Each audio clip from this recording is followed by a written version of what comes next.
Today I'd like to take you on a walk, a wildlife walk that sets off from the Cotswold Farm Park and our holiday site. And it's a 2-mile walk with a mile shorter route if that's what you'd like to take.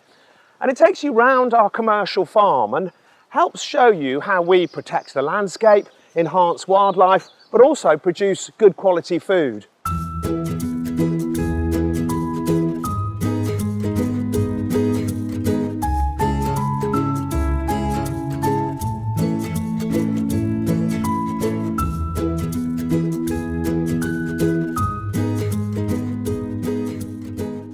The walk is very well marked, but on it are these posts that have got information boards on them. And the area we're walking through is part of the Cotswolds National Landscape. And that landscape is the 3rd largest protected landscape in England. It's a lovely walk with friends, on your own or with the family.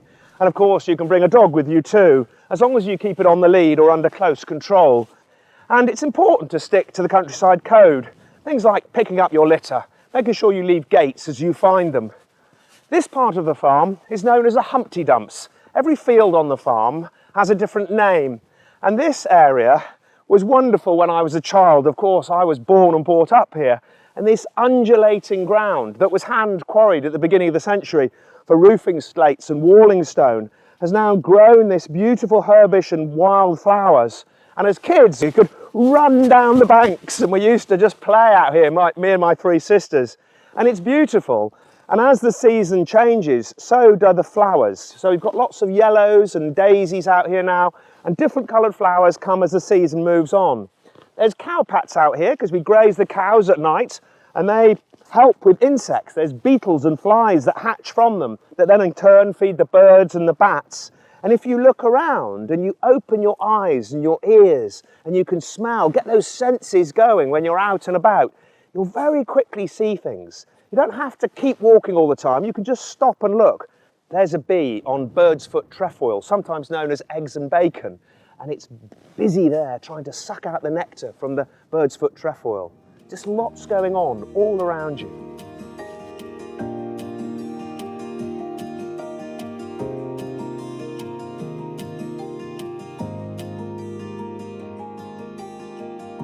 This field is called Barton Bushes, which again was hand quarried, so it's very undulating and therefore wasn't able to be farmed, not be able to cultivate it with tractors.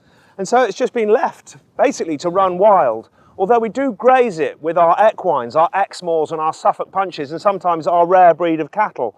And what they do, working with English nature, is help have a mixture of biodiversity and plants and scrub. And in here, the 2 very rare species are Cotswold pennycress, which is a tiny little white flower that comes into flower in February, March time. It's actually related to the cabbage. And there's very few sites across the Cotswolds that have got Cotswold pennycress. And then the other thing is a butterfly. It's called Duke of Burgundy's flatillary. And it lays its eggs on the underside of cowslips. And if you look here, we've got quite a few cowslips now that are just going over, they're running to seed. But the cowslips have to be in a certain amount of shade for the caterpillars to survive and hatch into these beautiful butterflies. And there are hundreds of different plants in this field. And this ground is Cotswold brash, so it's quite thin, stony ground, and it's pretty impoverished. It's very lacking in nutrients, and it grows these beautiful wild flowers. And as you walk through, there's a whole array of them. Some of them I recognise and some of them I don't. There's a beautiful one over there, quite a tall plant called a Vipus bugulus, these celandines here. I'm not sure what this one is, but what I have in my phone is an app that I use called Seek. And if I don't know what something is, I'll go on to Seek and have a little look. It's quite simple because you just get your phone onto it and then we go into there and what does it say? Wild mignonette. So I'm not paid anything to support that Seek app. There's lots of others you can use. I just think that one's very good. Over here you've got this Vipus bugulus I mentioned, and on it, look, you can see this little bits of sort of frothy white stuff, look like someone spat on it. And there too on this plant, it's called cuckoo spit. And actually what it is, it's the froth that surrounds a little bug, and there's a tiny little bug in there that's got big eyes and best left alone, but it's living inside what we call cuckoo spit. And in here, there's an array of biodiversity and wildlife. The bushes, the plants, the stones, the earth. There's small mammals. There'll be common lizards in here. There's the odd adder as well. And so an amazing array of small creatures and plants that live in here that often we just walk past and don't recognise. And sometimes you see the bigger things too. On this farm, we've got 3 species of deer. We've got fallow, roe and muntjac, and you'll sometimes see them skipping away through the bushes. Particularly the roe deer have got on their back end a flashy white tail as they run through, and then occasionally you'll get the glimpse of a brown hare. The brown hare, sometimes mistaken for a rabbit, but is much bigger, larger ears, doesn't go into a burrow, just has a scrape, it's called, on the ground where it lies. And the hare will give birth to leverets, they're called. That's what a baby hare is.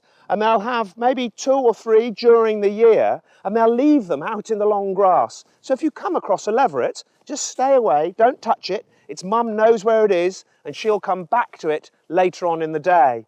It gets fed, 2 or 3 times a day, so she knows where it is, so don't move it. And really that's the same with all the wildlife and the plants. Leave them as you find them. It's often good to take some binoculars with you so you can see into the distance, particularly if there's timid birds or mammals running away. And as you walk around with friends and family, it's quite often quite good to sort of quiz yourself. How much do you know? And I have to say, even though I've been brought up in the countryside, there's lots of trees and plants that I don't know. I'm no botanist. I know some of the basics. So there's a beautiful dog rose, and these lovely pink flowers. And then there's quite a lot in this area of these hawthorn bushes that look a bit scrubby, and they're quite ancient and full of biodiversity, the mosses and lichens and small insects. And in the spring, in the May time, they produce those beautiful white flowers, and they have got quite sharp thorns on them. And then looking at the trees, how many do you know? So I clearly recognise the beech tree. I think most people know the beech. There's a silver birch over there. But the fir tree there, I'm not entirely sure which fir tree that is. But if you get a bit closer and get one of the cones off it, you can go onto your sea cap or one like it and work out what it is. And I think once you've started questioning yourself and questioning each other, and you learn, as you walk around in the countryside, you start to appreciate things more. Knowledge is king, really.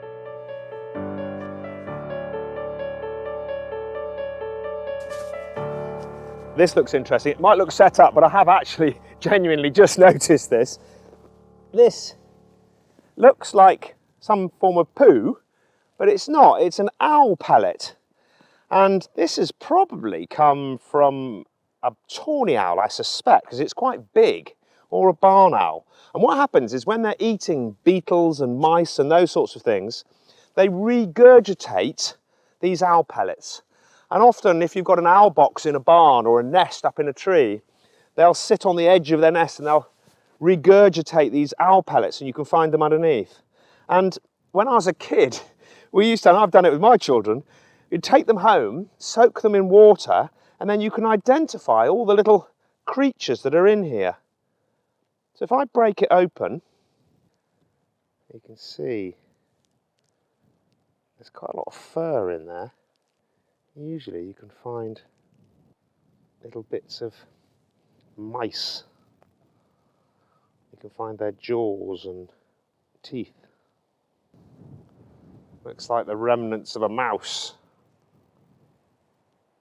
I think that's its foot, look, that's its claw.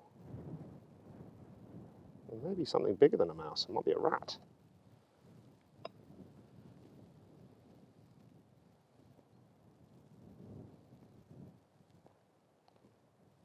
Anyway, interesting stuff. Along the walk there's lots of wildlife and areas for conservation, but there's also productive areas of the farm where we're producing food. And in here we've got winter beans growing, and they're a broad bean. and they're produced mainly for animal feed as a source of protein. And the great thing about beans is they're a leguminous crop, so they fix nitrogen into the soil. And as we move towards a more sustainable farming system, we're trying to move away from artificial fertiliser. And the bean is very good at producing nitrogen, fixing that in the soil for the wheat that we plant after it.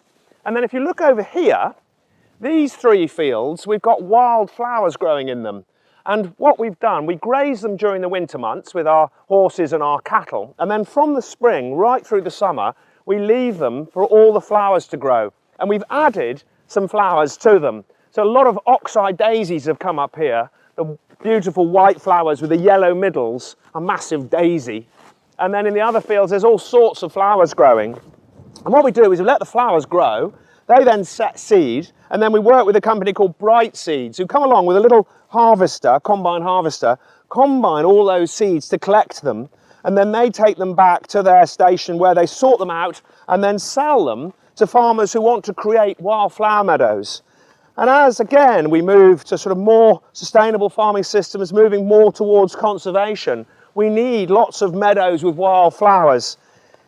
In my dad's day, or just sort of post-war, there would have been wildflower meadows all over the country. But because we were a starving nation, we were encouraged to plough up the meadows, pull out dry stone walls and hedges, make our fields bigger to really push forward for food production.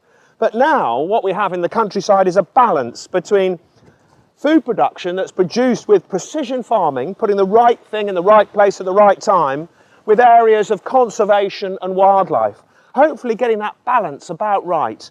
So ultimately, the goal is to have a sustainable farming system that produces enough good quality food for us to eat, whilst looking after the environment, everything from the soil up.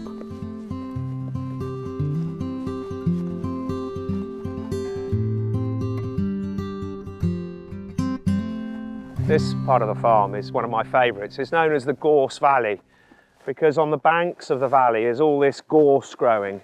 And my dad had a phrase that when the gorse is in flower, it's the month for kissing. And although most of it's gone over now, there are still some plants in flower, and of course gorse flowers all year round. Bit of an old romantic, my dad. And in here there's a whole array of plants. What are beautiful up this Gorse Valley are these orchids. These are early spotted orchids, really stunning flower. And we have got a few bee orchids as well. And there's quite a lot of birds of prey. So we've got the owls, we've got the barn owl, tawny owl and little owl. And then during the day, you can often see kites flying around, buzzards, the odd sparrowhawk shooting through, but also we've got a pair of kestrels that are nesting in the trees near the top. So there's those, but then also the smaller birds. And some of them I'm not very good at. I know my blue tit, my great tit, I know the chaffinches, we've got some long-tailed tits here as well. But one of my favourites has got to be the yellowhammer. It's a beautiful yellow bird, almost looks like a budgerigard, and it sits at the top of the bushes singing its little heart out. And some people say it sounds like something going, a little bit of bread and cheese, it goes dee-dee-dee-dee-dee-dee. And so you can recognise it if you can spot it and then see them. They're absolutely gorgeous. When you get out into the countryside like this, there's lots of talk and recognition now about people suffering from mental health, and the countryside in my mind really helps to get out and about and just feel the warmth of the wind on your face and smell all those flowers and just see the long grasses shimmering in the wind, listening to the birds chirping away in the background. It just lightens your heart. If I've had a tough week, what I'm lucky enough to have is this on my doorstep, and I can come and walk here and just forget all my worries.